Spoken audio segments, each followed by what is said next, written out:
Welcome to the Third Generation Wrestling Podcast with your hosts, Eric and Rob.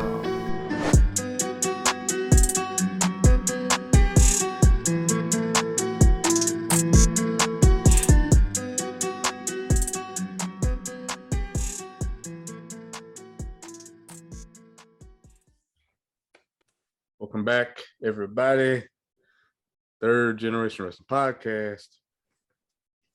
3GW here to talk the best, worst of 2021. It's a little late, but a lot of stuff going on. But we definitely want to make sure we get this show out to you all. So I'm your host, DaReaL Big E. My co-host, Rob the Ambassador. How you feeling, man? What's going on? Man, I'm feeling good. 2022 has started off pretty good so far. Yeah, man. Yeah, feeling good. Ready to do this show. Always look forward to the year-end shows. Yeah. I'm pretty sure this year everybody took the potty breaks. And of course, we're joined by the host of the Countdown Podcast, MJ Book. How you feeling, man? You hanging in there? I'm still a little bit under the weather, but proud to be on here for celebrate another year of third generation wrestling. And I was a bigger part of this year than I was the first year, so it kind of seems right. Yeah. And of course, appreciate you coming on, especially under these circumstances. You could easily say I can't do it, but you're here and we appreciate it. So, all right. I know last year kind of dove right into the big topics. I kind of want to go a little different this time around. I know this past year was up and down. We had, we went from the Thunderdome. And we finally got to a point in the pandemic where we crowds were allowed back in the arenas, and WWE could have live shows, and AEW had live shows. AEW was kind of first to do it because they had Bailey's Place, and they kind of eased people in. Florida restrictions were a little different than everywhere else, still are. So it was a very unique type of year. Wondering now, 2022, if we're ever going to get back to a Thunderdome. I'm going to guess not. I don't really see as much stuff shutting down. There is some stuff shutting down, but I don't see it as, quick as it was before. As far as like sports and everything, the only thing I've seen is the Toronto Raptors. I know they had a game recently with no fans, and they were the first sport to do that in 2022. So we'll see if that has a domino effect. I don't foresee, just me, and this maybe too early chance or no chance, but I don't see us going back to Thunderdome. I just at the most I could see it being limited capacity and mandatory masks. That's probably the most I would see happening. I don't foresee Thunderdome, but what do you all think, Rob? Yeah, I'm in agreement. I definitely don't think there would be any shutdowns unless we get a variant that is far more dangerous than the one we have now, and the numbers of people dying were to drastically increase. Otherwise, I think, like you said, maybe limited capacity, definitely mandatory masks, but no Thunderdome, no Performance Center Mania, nothing like that. It really is going to depend on any variants that may show up. If there's some bad ones, we most definitely will start seeing crowds get cut down. They'll try to probably keep it at like half capacity, probably still, where you have empty chairs between two empty chairs, something like that. Mm-hmm. If it gets too bad, though, we may end up going right back to the Thunderdome. Right now, it doesn't look like that's something that would happen, but it is possible. this COVID continues to surprise every single day. Just when you think you have a handle on it, COVID's kind of like, no, you don't have me yet. Yeah, definitely. One of the things I do want to shout out, I know we haven't done it yet. Rest in peace. I want to shout out Betty White, passed away just 2 weeks before her 100th birthday. True pioneer, not only as an actress. I mean, she was just one of the very first female comedians. She stood up for diversity over the years. She was just a true legend. Stayed funny, stayed herself. Left a husband that didn't want her to go to Hollywood because she was that passionate about what she wanted to do. So, yeah, nothing but good things to say about Betty White. Rest in peace. Without a doubt. So sad. I was looking forward to her making it to her 100th birthday. She didn't, but man, she lived a great long life. 99 years old, and I don't know. And a wrestling fan. Yes, yes, and I don't know if we did it on one of our shows, or I haven't been on every show lately. But we also John Madden passed away, and I mean, oh yeah, what a legend he was in the NFL. Everybody, even if you don't know, if you don't know football, if you're not a football watcher, you know Madden. Yeah. The telestrator and the animated commentary, and so yeah, another true legend we lost late in 2021. Yeah. Yep. Yeah, definitely. Rest in peace to Betty White and John Madden, Dan Reeves. There is another wrestler who had passed away in December that I didn't know it had even passed away. It's a name, Eric, you might not remember, but I know Rob will remember him because we used to kind of get into little arguments about this wrestler because I loved him. I know exactly who you're talking about. Corporal Kirschner. I was a huge Corporal Kirschner fan. I had those old school, tall, soft WWF action figures. I had a Corporal Kirschner one. I loved Corporal Kirschner. I had no idea he passed away. So I'd feel like I was not a very good fan if I didn't say rest in peace to Corporal Kirschner. Yeah, and I wasn't a fan, but he has passed away. I guess I just felt like he was kind of, and he wouldn't be the first wrestler to borrow a gimmick from a previous wrestler. You know, my favorite wrestler of all time, Ric Flair, did that. But I kind of thought he was walking the same path as Sergeant Slaughter, and he just, you know, I just wasn't as big a fan of Corporal Kirschner's, but you know, rest in peace, without a doubt. Well, right on. And I know you two aren't drinking tonight, but I want to cheers to another year at 3GW, and cheers to those we lost this year, in wrestling and out of wrestling, and most definitely. Here's one from my OG, Old Dean. Cheers. Well, see, now I wish I had a drink. If I'd have known he was going to do that, I certainly would have drank to that. Not a problem, man. Got plenty more.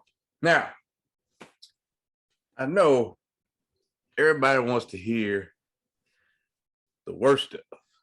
That's what people come to these shows and see. Like, what you like is kind of easy.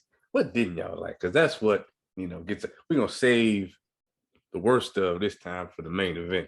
We're going to kick off with the best stuff this year of 2021. So, starting with, now I know I said 3, but I know 3 is kind of tight. So if you want to cheat a little bit, you got 1, maybe 2 other ones. That's all right. I just didn't want us to be here with top 10 with all of them. You know what I'm saying? So, myself, I'm just gonna go first this time. Obviously, for me, Double or Nothing coming in number 3. I thought this past year Double or Nothing was pretty good. Outside of only 2 matches I didn't care for. You got the tag match with Sting and Darby Allin that was off the chain. The hilarious moments with the Casino Battle Royale. Go back and watch our best of 2021 video. You'll see that. Double or Nothing usually never disappoints. I can't recall at the moment what the main event was, but I'm gonna guess it was something with Inner Circle and Pinnacle. That's what I'm gonna guess. But yeah, Stadium Stampede. It was a Stadium Stampede match. That's right. Number 2. I can't believe this was number 2, but it was their best show of the year, in my opinion. WWE Crown Jewel. To me, the best. It was better than WrestleMania. It was better than anything else they did the whole year. And I don't know why that happened. I felt like Big E versus Drew McIntyre is a hugely underrated match. It was great. Even seeing Roman and Brock, even though there was always going to be shenanigans with that, I thought the card itself was great. Obviously, with the women's match, there's always going to be some. It's not really going to be a real wrestling match because they can only do so much, and they're all, they came with a real wrestling gear. So, but it's always good to see that. And of course, I think this is going to be all 3 of our number 1. I mean, not even close. All Out, number 1. Here you go. So that's those are my top 3. I didn't have any honorable mentions, but if you all do, it's fine. Rob, go ahead. No honorable mentions for me. My number 3, though, was Money in the Bank, WWE. I enjoyed that card. That had a great match with Charlotte and Becky Lynch on it. Whenever those two wrestled. No, I'm sorry, it wasn't Rhea. Becky Lynch. It was Rhea Ripley. Yeah. And that was the match where I started this whole Charlotte Flair thing.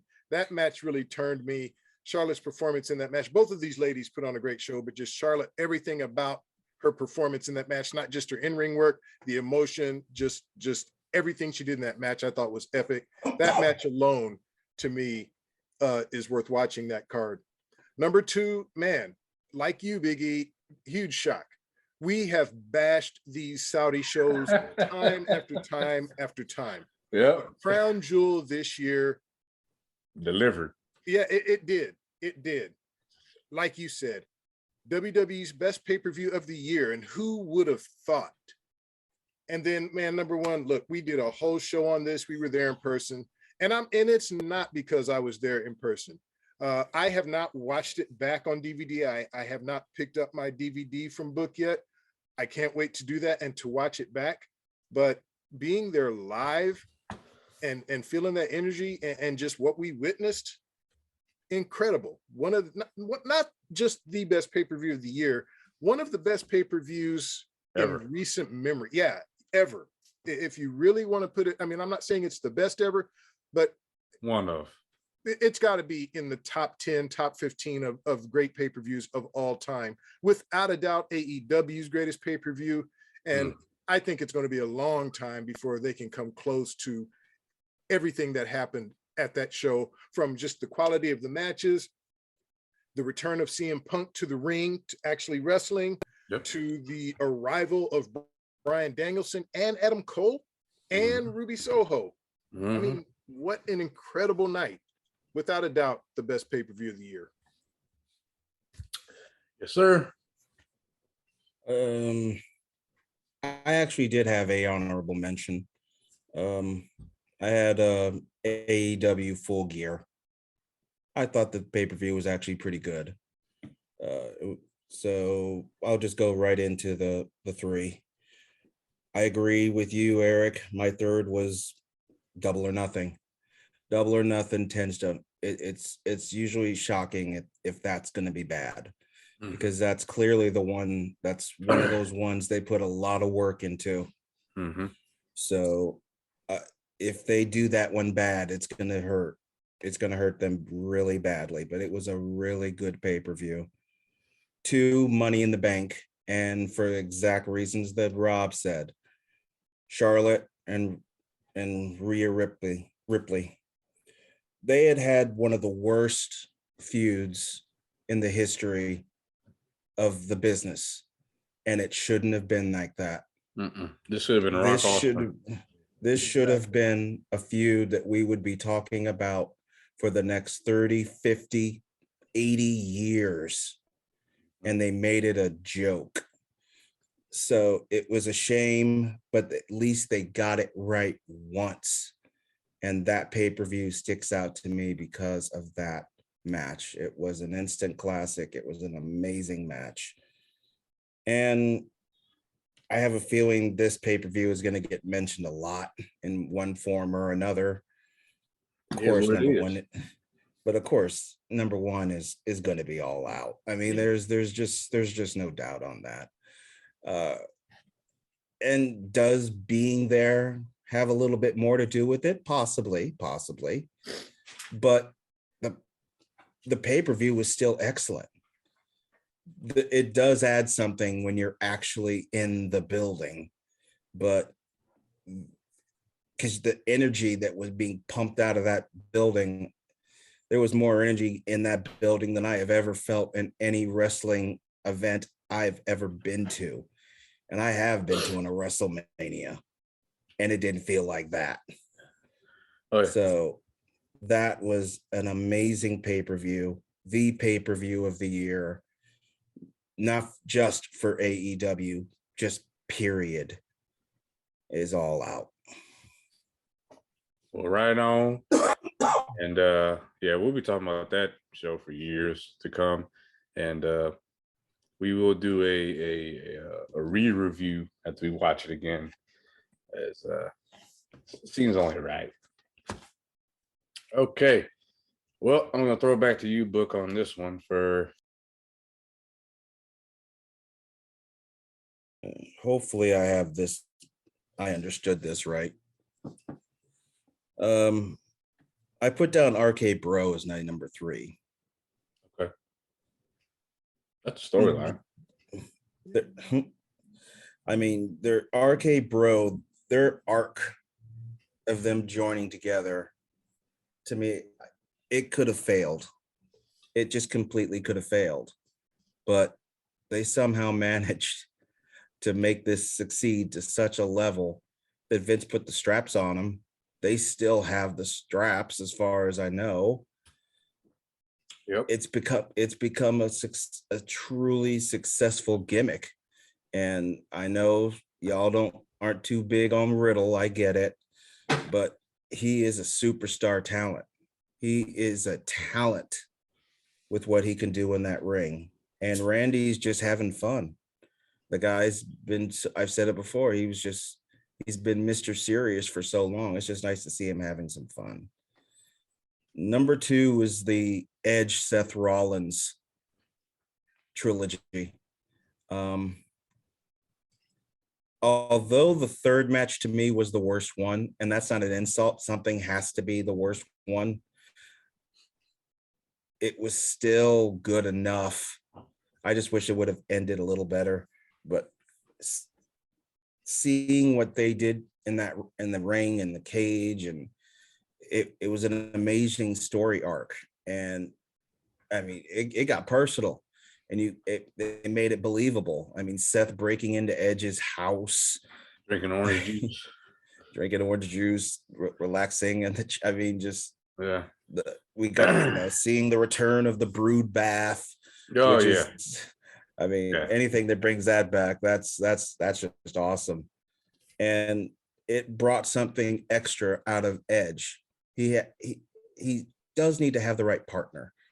Mm-hmm. And Seth Rollins was absolutely perfect for him.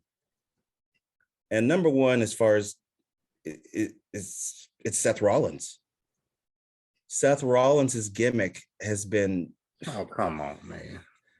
I know you don't like Seth Rollins, but okay, it's one thing if I don't like him, but you think he's just the best of everybody? That was the best gimmick? Yeah. Okay. I had it when I put him up there as number 1. I'm like, that it's got to be something else, but no. Seth, I just absolutely love the work that Seth Rollins is doing, and you could tell he's enjoying it. And this is a character that he's got some clear control over. You can tell that as well. It's just an amazing character. It's just amazing what he's been able to do that character. And for me, Seth has been the best gimmick going this year. Okay. Big to differ. But I know you do. I know you do. Rob, what you got, man? All right, man. I got a couple here. And some of mine, I'm probably going to get crushed for these, but I don't care. Some of these storylines made me laugh and I enjoyed them. So a couple of honorable mentions. I enjoyed Broke Baron Corbin. Oh, God. I enjoyed him homeless with the beard and with his hair growing in and walking in all broke down, begging people for money and shit. Man, that stuff made me laugh. That stuff cracked me up. And I'm surprised that I enjoyed it as much as you two are surprised that I enjoyed it, but I did. And so that's an honorable mention for me. Okay. Another goofy one from NXT, the whole Cameron Grimes, Ted DiBiase thing. And then later bringing in LA Knight, battling for the $1 million belt. I thought that whole story was entertaining. It was nice to see Ted DiBiase back, as $1 Million Man. That goes back to the old days for me. I always love to see the older guys, and I love what they did with Ted. The storyline worked well around him. They didn't bury him. Right. A bump from LA Knight, but it was a good part of the story. LA Knight was the heel, and I thought that was well done. I agree with Book about Seth Rollins and Edge. Those two did great work together, and that whole feud with them, very enjoyable. And then the last couple I'll mention, Sami Zayn and this whole conspiracy theory thing of his and the camera crew. What happened to the camera crew, by the way? We never got no documentary. Right. It all started off shaky for me, but Sami made it work, and I'm still enjoying that character. And then as far as storylines, to me, nothing was more compelling and interesting than the whole Roman Reigns, Paul Heyman, Brock Lesnar dynamic. Who is Heyman actually with? And culminating in the match between the two at Crown Jewel, where Heyman threw the belt perfectly in between those two wrestlers, saying, you know what to do. I mean, the whole story that is actually still playing out right now. Yeah. I'm hanging on everything about it, even now. But that storyline is one of the best things WWE has done in a long time. It's not on my list, but it is really good. And Heyman, the way he tossed that belt perfectly, if that belt is off even by a smidge, I mean, it's kiboshed, but he did it perfect. He did. Yep. Okay. Well, I'm just gonna put it out here now because all three of us have this on our lists. I have on mine. Ed and Seth Rollins feud was one of the best things of the year. And just have to keep it real. Y'all know, I don't care for the character of Seth Rollins, but these matches were some of the best matches of the year. They brought back the Brood, Edge, the dark side of Edge. So I mean, how can you not like that? I know I'm gonna be on my own on this one. It's fine. But I did enjoy Karrion Kross as NXT champion in NXT with Scarlett. I liked Karrion Kross. The whole package, the entrance with Scarlett singing, and when Scarlett would do his bidding and cut his promos, and he would just show up and wrestle, and that was it. They were a package deal. Okay. Once they disavowed that, that whole thing with the shit. But what they had, I felt like was main roster ready. I didn't think he needed to be in NXT. But when they brought him to the main roster, that's for a whole nother podcast. But thoroughly enjoyed that run. And believe it or not, I actually really enjoyed this. It's from AEW, The Labors of Jericho by MJF. I thoroughly enjoyed this because every week, it was not every 2 weeks, it wasn't once a month, it was every week he had a challenge in order just to get a match with MJF, which he would go on to lose, by the way. They kind of finagled it and they stretched it out to All Out, which we got a match, which I'll never forget when they did the countdown and the fake out. that was great. But man, seeing him go to war with God, what's his name from GCW with the death match he did. He had to face Wardlow. He had to do a match where he wrestled Juventud, but he had to hit a move on the top rope in order to win. Just all those stipulations, and to see Chris Jericho go through all of that at his age, his physique aside, I mean, the guy did a damn good job in those matches. And yeah, it was one of the most compelling and original storylines of the year. And I watched every single one of those matches, I think, except the Wardlow match, because I thought, he's gonna win that one, whatever. But yeah, enjoyed it. Okay, man, this one is going to be interesting because I'm not sure we're all going to have common wrestlers on this, and I'm curious to see. I got for one, I'll call an honorable mention, and I'm going to go with Bobby Lashley. Bobby Lashley finally got some proper booking this year, and they're booking him the right way. And the shocking win over Drew McIntyre at Mania, a win that I did not predict. I predicted Drew McIntyre to get the title back, but they stayed with Bobby, and even now they have ridden Bobby. Bobby is going to take on Brock Lesnar at the Royal Rumble. I mean, a match that some of us have been waiting years to see. Years. Why haven't they booked him that way from the beginning? They had him in stupid gimmicks with Sami Zayn and Bobby Lashley's sisters. I'm using air quotes. Why? Just a waste of time and talent. They're finally doing it right, and I'm really glad for Bobby, and I thought he had a great year. He did. Okay, so number 3, believe it or not, I'm going with Kenny Omega. I've been critical of Kenny Omega. I had heard so much about him, and his first year or so in AEW, I wasn't blown away. But I thought this year, look, we saw the match with him and Bryan Danielson. I was disappointed in the ending, but man, that half hour between those two was an absolute clinic. He has finally shown me something, and I thought he had a great year, so I've got him at my number 3. My number 2, and man, these two are interchangeable for me, but I'm going to say Roman Reigns for number 2. He's been the big dog, the big guy on SmackDown. He's really been carrying the whole franchise. The work he's done as a heel and what he's done with Hangman, and I think his matches have delivered, so he's my number 2. And number 1, look, Iowa's own Seth freaking Rollins. Say what you want to. In the ring, he gets it done. This new gimmick, the music, him coming out, doing the goofy dances in those ugly ass suits of his, it is working. He is, well, I can't say the best heel in wrestling because MJF is still out there, but if we're talking WWE, he is the best heel next to Roman for sure. And to me, you could interchange those two as to the best heel in WWE. I'm absolutely loving Rollins. I actually had heard that before this whole COVID thing with Roman came down, they were going to put the strap on Seth. That's how big and how over he is right now. And you need those guys. You need those heels.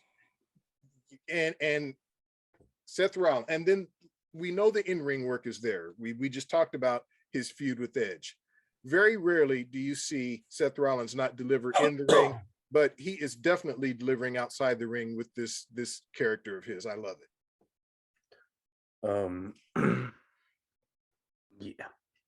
He in ring, I won't ever say a bad word about Seth Rollins. But he looks like a goddamn idiot. Okay, go ahead, Book. I do have an honorable mention, and some of it could be out of respect because just didn't think this would happen to him in this so late in his career. But Edge came back, and he has managed to put together some really great work, and it's nice to see him getting a chance to kind of end his career on his own terms instead of a doctor's note. So I put him down as an honorable mention. 3, it's Seth friggin' Rollins, man. It is Seth friggin' Rollins. Seth is so perfect in what he does. He gets your attention with his talking. He gets your attention before he even has a chance to put a mic in his hand. The second you see him, he has already captured your attention. And then he gets into that ring and he performs magic. He is one of the best wrestlers definitely in the world, hands down. You're eventually going to have to get over it, Eric. Number 2. I didn't say nothing about his wrestling. I said I can't fight y'all on the wrestling part. I got nothing. Number 2, of course, is Kenny, my God, Omega. Mm-hmm. Kenny Omega was one of those wrestlers that there just was nobody I could talk to about him, because he was in New Japan. He was in Japan, and nobody knew who he was. Blake But did. I didn't know Good Blake brother. back then. I Good didn't know brother. him back then. So, but he had obviously he came to the States, joined this promotion, and Kenny Omega, what he has been able to do out there, and he sacrificed his body for us big time, and that's why he's taking an extended leave off. And I think we can all agree that the brother deserves it. He put his body through hell for us. He deserves the extended time off. Number 1 is a tag team, so you should already know who it is. But if you don't, Yep. the Not Young surprised. Bucks. The Young Bucks, the best tag team in the world, period. The Young Bucks. They are, to see them finally being known nationally is just amazing, because they are so good. They have always been so good. And you've had idiots like Cornette rip on them constantly. Cornette's an asshole, so whatever. But the Bucks have been able to prove that they are hands down the best team in the world. No matter what they do, you expect that the match is just going to be great. There's not a lot of wrestlers you expect that from, but you do with the Bucks, just because of how good they are. And with that kind of level of expectation, they have to be number 1. So the Young Bucks. Not mad at it. It's a lot of Seth Rollins going on around here. I don't know how I feel about that, but okay. He is a visionary. Yeah. He is a revolutionary. Dang. All right. My honorable mentions. I'd be remiss if I didn't say Big E definitely had a great year. Came up. They put him. He's in another category now. No longer mid card, upper mid card. It still has a little work to do to be convincing as a man of the company. But during his reign, he was out there. Even outside of WWE, he was doing all kinds of media. He was out there. So definitely him. And my only other honorable mention is MJF, because the guy just I had to give it to him, man. Dude, you can love him, you can hate him, but you gotta respect the work he's doing. And his in-ring is getting better every time he goes out. And the heel work is top notch. So coming in number 3 for me is the current AEW World Champion Hangman Page, and I have been a fan of his from the start of AEW. I don't know why I just been drawn to him. Obviously, I was hoping that we would get the match at All Out with him and Kenny Omega. Didn't play out that way, but the matches leading up to that were great. The matches he's had recently have all been fantastic, which just kind of lead me into number 2, Bryan Danielson. And even though he's only been around AEW for a short period of time in the 2021, the guy wrestled every single week since September, every week, and has gone 30 minutes with Omega, an hour with Hangman, and I think another long match just yesterday with Hangman. I mean, the guy is, and the fact that he turned heel on a dime, I mean, flipped the crowd on his ass because he knew, he couldn't just come in and be a straight babyface again. And I mean, just the way his like no chill either. Like, I don't know if you've seen some of the clips or the fans clips online with stuff he does when the camera's not on him. I mean, he is fully a heel, and his wrestling, I mean, dude is just, it just makes you wonder how much did they hold him back in WWE, because now dude is just letting loose, and just the holds and the combinations and his work rate is impeccable. So that's why he's my number 2. And I don't care what anybody says. Rob said it. It was long overdue. You got your big dogs. You got your Brock Lesnar's of the world that kind of been around. But one guy finally got treated the way he should have been treated from day one when he first came back to WWE after WrestleMania 34. And it was Bobby Lashley. For me, it was just too damn long time coming. They tried Leo Rush as his manager, didn't work. They tried having him on his own, that didn't work. They finally got somebody MVP, and they even had the Hurt Business, of all black faction that wasn't, wearing African garbs and stuff like that. Like, they weren't preachy, they weren't dancing, they were just well-dressed brothers, and he carried himself as the champ. He still does. They put him in better matches, higher profile matches. He had, I mean, just better matches overall. And now people see him as the way he should have been seen all the time, as the same thing as a black Brock Lesnar, period. That's the best way I could put it. It's not hard. We don't need these goofy ass storylines. He's big. He's more agile than most guys his size, but just let the big guys do big guy moves and just keep it simple. When him and Lesnar hooked up on day one with the spears and the hurt lock, and man, that tells you everything you need to know. And I just felt like he finally got his just due. He had a great WWE Championship reign. He beat Drew McIntyre, got a WrestleMania win. So just for me personally, there might have been other wrestlers that had better years, male wrestlers, but in my opinion, it was a long time coming.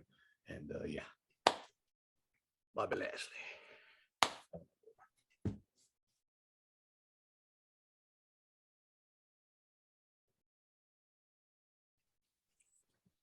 MJF.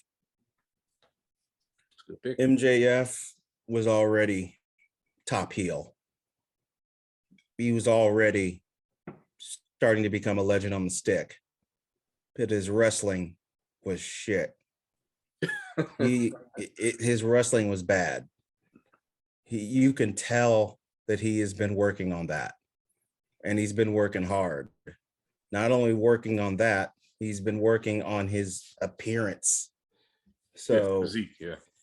So MJF, one of the very few people it appears WWE is actually looking at. Mm-hmm. They're looking at MJF. Mm-hmm. So I don't think you could say this category without having MJF's name getting dropped down at least once. So I gotta say MJF. Hey, Rob. Book said it. I mean, I can't say it any better than he said it for all the same reasons. MJF. I was critical of MJF's wrestling. We all know he's great on the mic and he's fearless, but the bell rang and it was underwhelming. But this year, different story. Now he's got the in-ring skills to back up all the smack. And so to me, that puts him in an elite category. And to me, he is the most improved it's as if he knew that he needed to improve his in-ring work, and he concentrated on that, and he did that, because that was the only thing missing as far as I was concerned. Everything else was on point. But yeah, MJF to me, without a doubt, most improved. Man, y'all know what it is. The man himself, Big Shot Lee Johnson, got to be the most improved. Okay. You couldn't even get that out. Oh man. No, but oh man, for me, it actually was Sammy Guevara. I felt like he stole every match he was in. He had the Blood and Guts match, he stole that. The Stadium Stampede, he stole that. He beat Miro for the TNT Championship. Guy had a great year. People aren't talking about him, but dude had a great year. His wrestling. They're talking about him now. Yeah. Guy had a great, I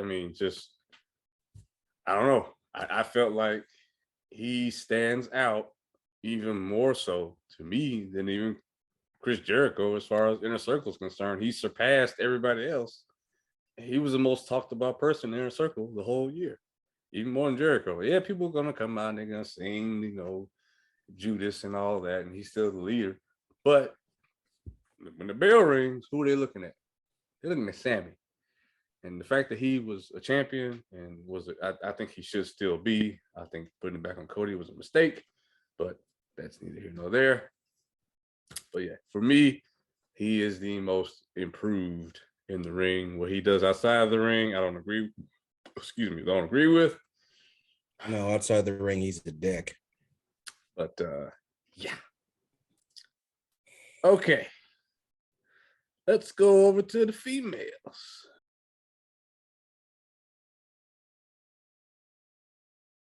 And this is an honorable mention. I back and forth about putting her on here, but I guess I kind of had to just because she's kind of the top dog in AEW. Talking about Dr. Britt Baker, DMD.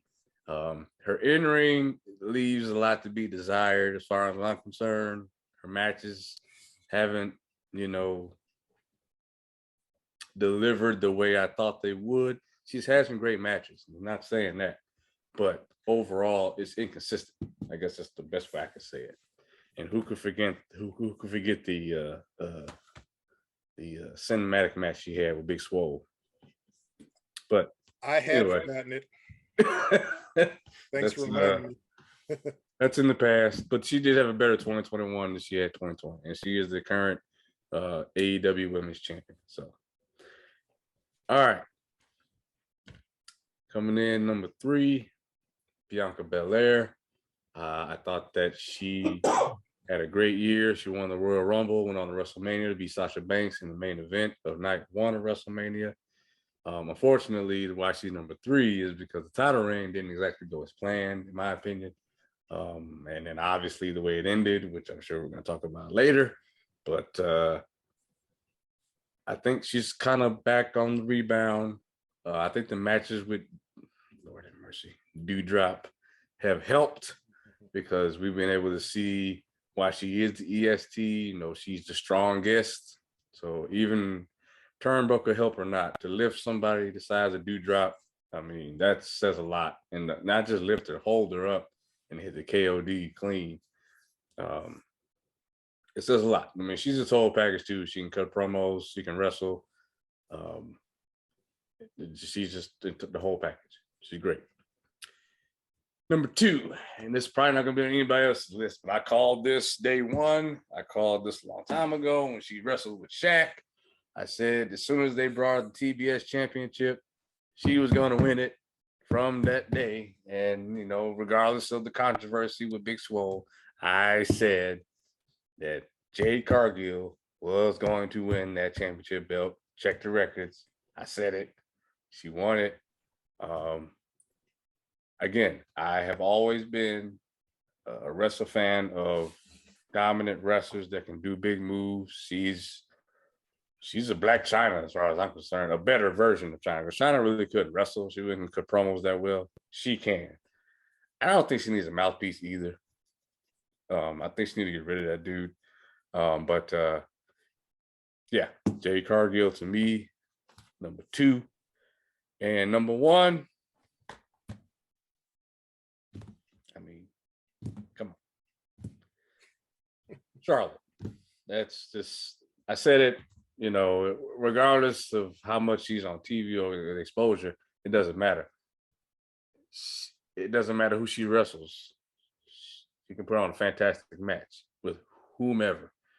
And I think the more admirable thing with her is her promo work, because even when the crowd tried to hijack her promos, she talks right over them. She doesn't step on her words.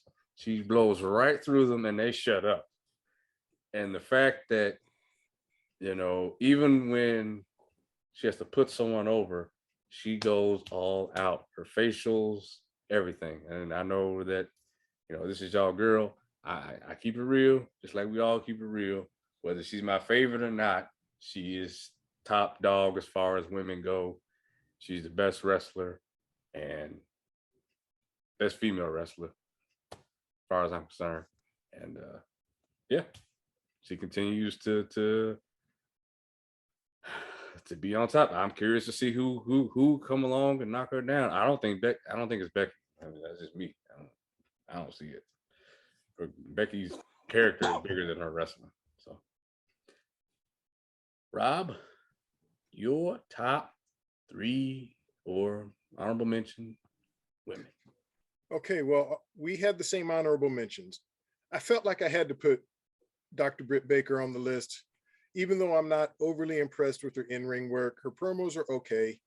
They're good. They're good.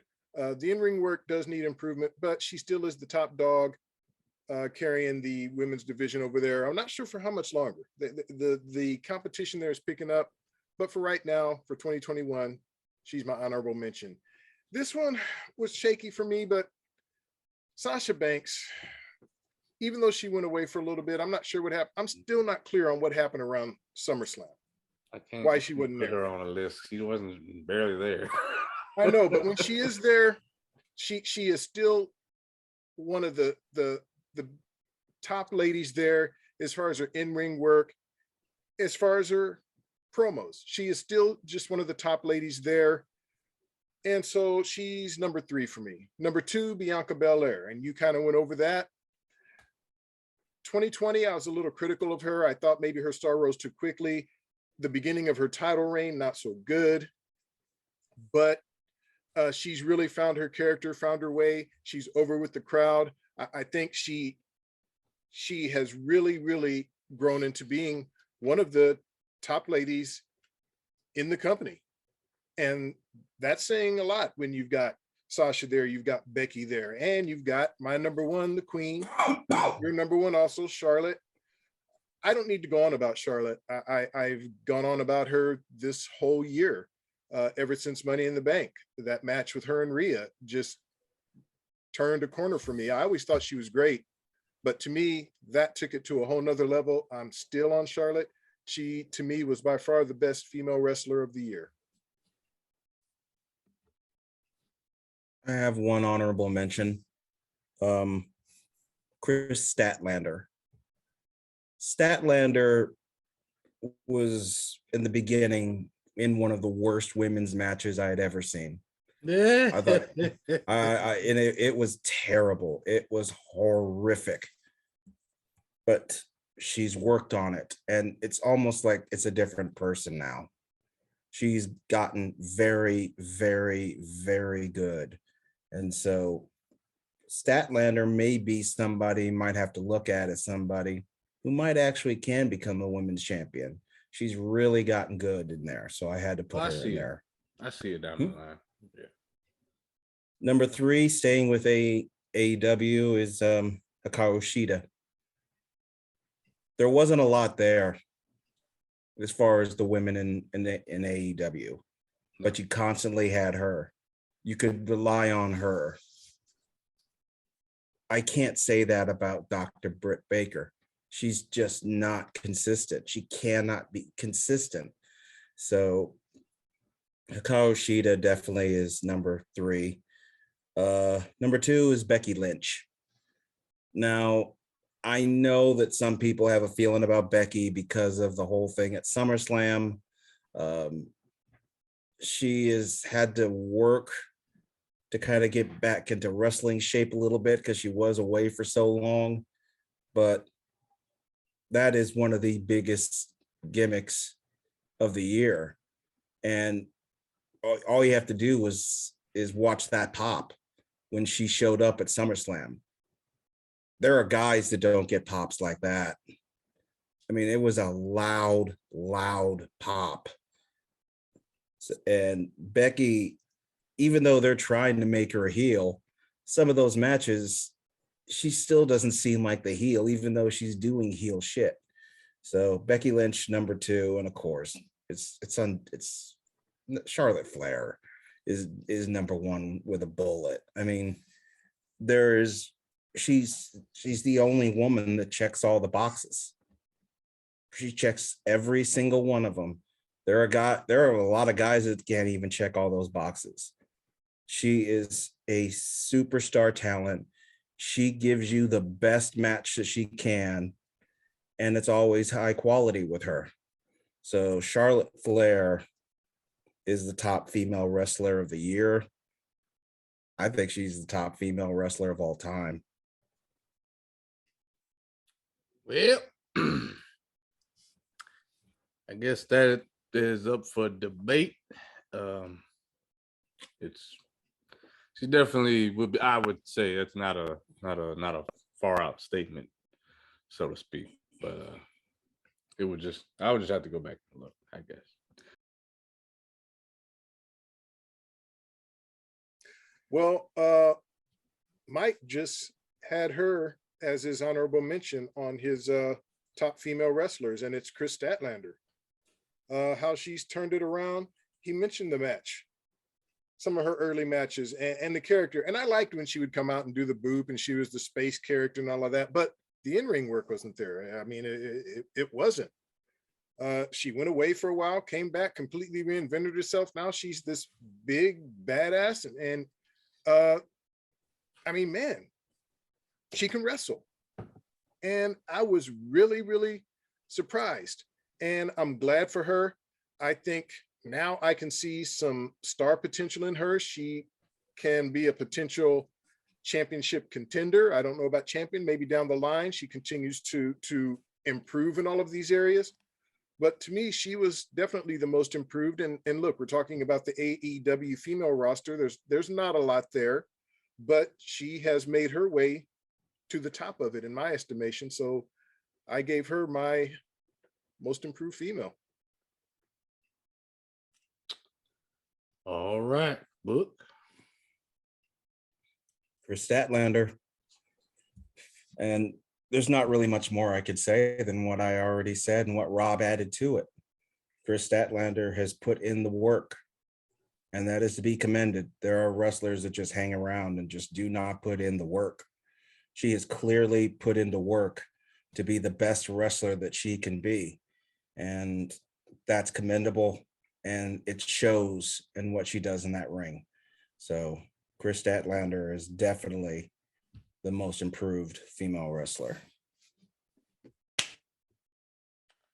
Well, y'all know I got to be the wild card around here. I got to go with the current NXT Women's Champion, Mandy Rose, who went from the doldrums of the main roster to going back to NXT. She's got the hottest faction in NXT, and they all champions. Okay? Is she putting on 5-star matches? No. All right. Being real here. We're just saying most improved. She's improved her character. She's improved her wrestling for damn sure. That's not even questionable. And she just looks way more confident. I don't know if it's just a smaller venue or what, but it's working. And she has her crew with her. They're also champions, and it's working. I'm saying most improved. Bias or not, it is, in this analyst's opinion, it's Mandy Rose. All right. Now, let's get to the main event here.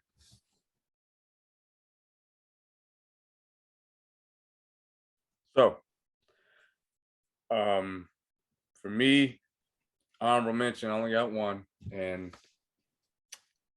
I'm gonna get some looks, but whatever. It was the rematch at Crown Jewel between Goldberg and Bobby Lashley. I felt like it was entertaining. Is it going to be a 5-star match? People are going to remember? Probably not. But for me, it was redemption because that SummerSlam match was so bad, and the fact that this match looks so much better, and that they went as long as they did, they actually used weapons and crushed tables and used kendo sticks and the spear off the ramp. Everything looked good. Jackhammer, everything was great. The only thing I don't like, obviously, I really don't like seeing Bobby lose to anybody, but that's honorable mention. That's all it is. All right. Now, coming in at number 3, it was tough to put this on here because, like Rob said, it didn't have a finish, which I'm a little nitpicky about that. But Bryan Danielson versus Kenny Omega was absolutely fantastic. That was 30 minutes of pure, unadulterated wrestling. That was not wrestling. That was wrestling. That was art that they did that 30 minutes straight. And man, I would have been okay if Kenny Omega won. When a match is that good, I don't really care who wins because I don't feel like anybody walks away a loser at that point. I think they both win because they both put on a 5-star match. Charlotte versus Becky at Survivor Series is one of the most hard-hitting female matches you'll ever see, ever. Period. In the story. I mean, they came out swinging and they swung until the bell rung at the very end of the match. It was probably the most that I can recall. I'd have to go back, I'm in the moment. But as far as I can recall, I don't recall a harder hitting match than this. And you could just feel the real tension between those two. When you have a best friend in real life, and then y'all have a real fallout, but you still gotta go out and do business together. And you still create art. And I don't know if y'all caught the backstage promo with Becky Lynch after the match. Mm-hmm. I know it was on social media. She was very emotional about it. She spoke from the heart. The fact that, she really legitimately loves Charlotte and hates the fact that they're going through whatever they're going through. And maybe one day they'll patch it up. I hope they do. But at the end of the day, they are the Stone Cold and Rock we've been looking for. That feud is something that we will talk about 30 years from now. And it's one of a kind. So yes. And of course, number 1, Lucha Bros versus Young Bucks inside the steel cage. Can't say enough about this match, man. I thought I was gonna lose my voice watching this match at what's the name of the arena? Damn, the Now Arena. I thought I was gonna lose my voice in there. Everything about this match, and I can't wait to watch it back. I really can't. I can't wait to do that review. But yes, that is my number 1 match. It was the best match of the year, hands down. Anytime Lucha Bros and Young Bucks get together, it's gonna be fantastic, and there was nothing short of that. The utilization of the cage, going. I've said this. Ray Phoenix, and I can't remember the other person I said, but Ray Phoenix might be the best in-ring worker in AEW. I mean, just dude is insane, the shit he can do. But yeah, that's my number 1. Book your top matches 2021. Honorable mention: Edge versus Seth Rollins at SummerSlam. That, to me, of the trilogy of matches they had, that was, to me, the best one. So I put that as an honorable mention. Number 3, Rhea Ripley and versus Charlotte Flair at Money in the Bank.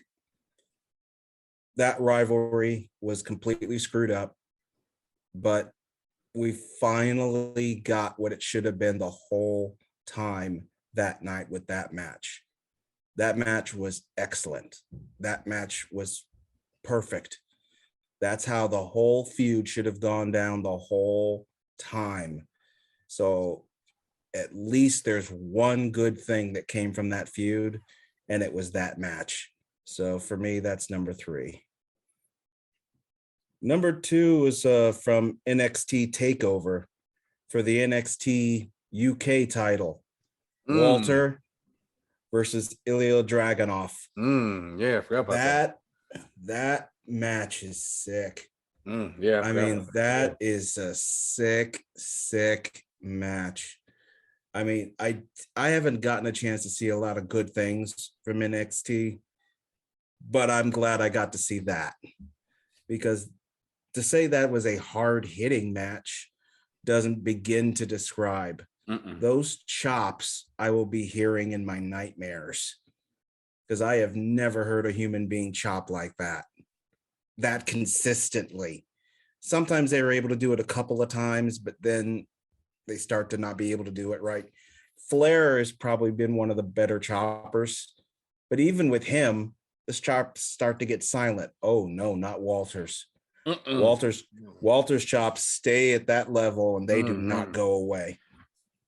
That match, what those men did to each other, as far as I'm concerned, if you don't put that in there as a best match, you either forgot it or you just don't know wrestling. I totally forgot about that match. I'll be honest. I totally forgot. It's cool. So number 2 is definitely Walter versus Ilya Dragunov. And of course, number 1, it's already been said. I have a feeling it's going to get said again. Young Bucks versus the Lucha Bros, all at AEW All Out for the tag titles. That was the match everybody was waiting for. That was the match everybody wanted to see. That was the match that the crowd was jacked for. That was the match that had all the emotion. That was the match that had the most to live up to. And so there really could not fall even the slightest, or it'd be a letdown. And it went on early in the card. It went on early. It was going to be. Yeah, it was early. But what they did, I mean, they always perform great against each other. They always have. They just took this to a whole nother level when you involve the cage, the shoes with the thumbtacks. Yeah. I mean, just diving all over off the cage. That match was just ridiculous and silly, but it was good silly. I enjoyed it. It is one of those matches I will never forget, and that makes it, to me, has to be the best match from 2021. Rado?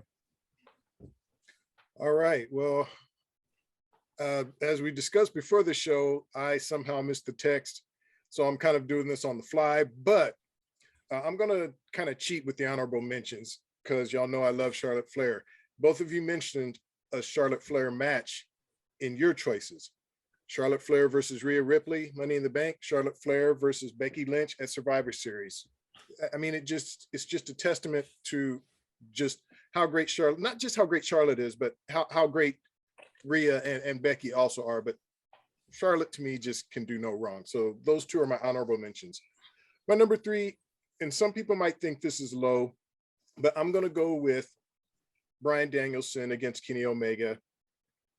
The 30-minute match. Look, an absolute clinic. We all know that. But a peeve of mine was that we didn't get a finish. You know, you hype this match up.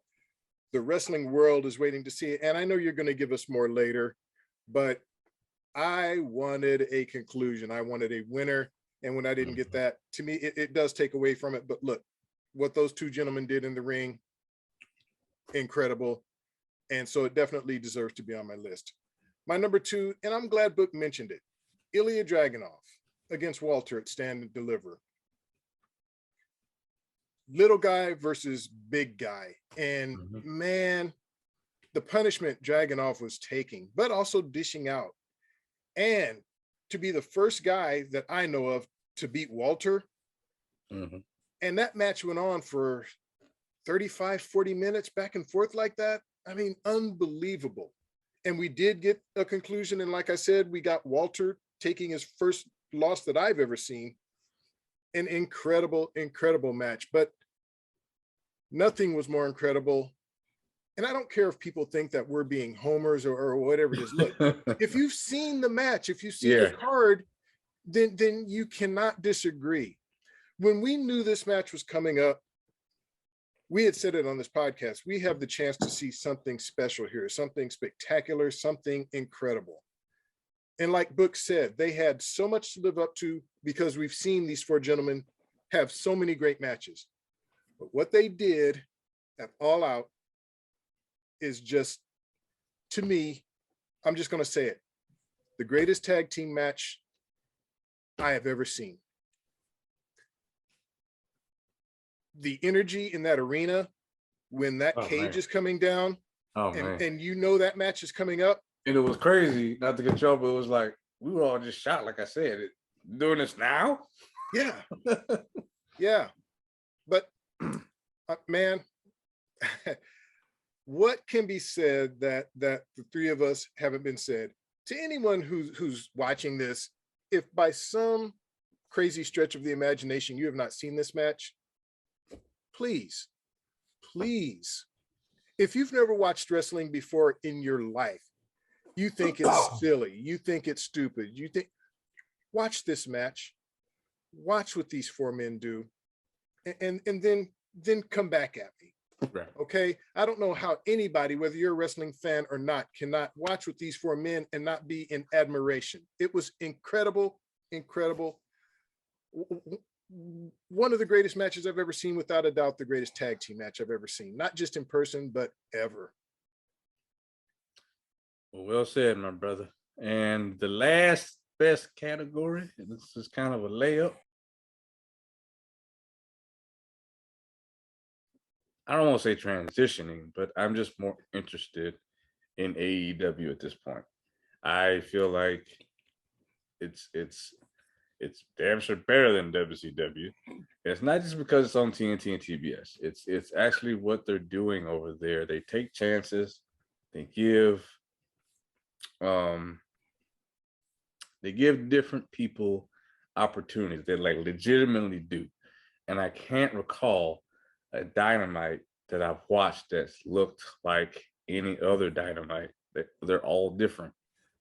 You're not going to get the same rinse repeat shit you do, which I'm sure we're going to talk about the worst show of the week. But yeah, for me, it is AEW Dynamite. It's the best show of the week. It's the most consistent to being inconsistent in a good way. I don't know how else to put it. You're going to get a surprise most times, or you're just going to get great wrestling and good storylines. Not all of them hit. I'm not saying that. Some of them are missed, but of the shows, I think it's produced and it's the most entertaining for me. So I know sometimes y'all don't watch all the weekly programming, especially Book, but for you, what is your weekly program? If you had to choose one, what would be the one? SmackDown. I think it's SmackDown. It's no rip on what's happening in AEW, but the shows can get a bit inconsistent over there. Sometimes, I mean, there's a couple of Dynamite is a little less inconsistent, and Rampage, well, we'll probably talk about that one later. But SmackDown, I don't get that from SmackDown. It just goes and just goes and just goes and just goes. And so that's a compliment to the Blue brand that was kind of the stepchild of Raw for so long. And now Raw is, well, frankly, Raw.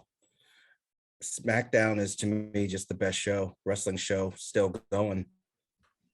And even though I don't like what the man does, a big reason for that is Roman Reigns. So it's got to be SmackDown. Okay. Yeah, AEW Dynamite for me is second, but number one is SmackDown for me. Roman Reigns, Paul Heyman, Charlotte Flair, all on that show. Sasha Banks, they brought in some new talent. They haven't used her lately, but Shotzi Blackheart, I hope they find something to do with her. I talked about Sami Zayn and his goofy little conspiracy theories. Now Brock Lesnar's back, and he's a free agent, so he goes back and forth between the two shows. But he spends a lot of time on SmackDown because he's chasing Roman. So just the star power. I think the writing is good. I think SmackDown has really come along. And to me, that is the wrestling show I look the most forward to every week. Okay. Well, that, ladies and gentlemen, is the best of 2021 from 3GW.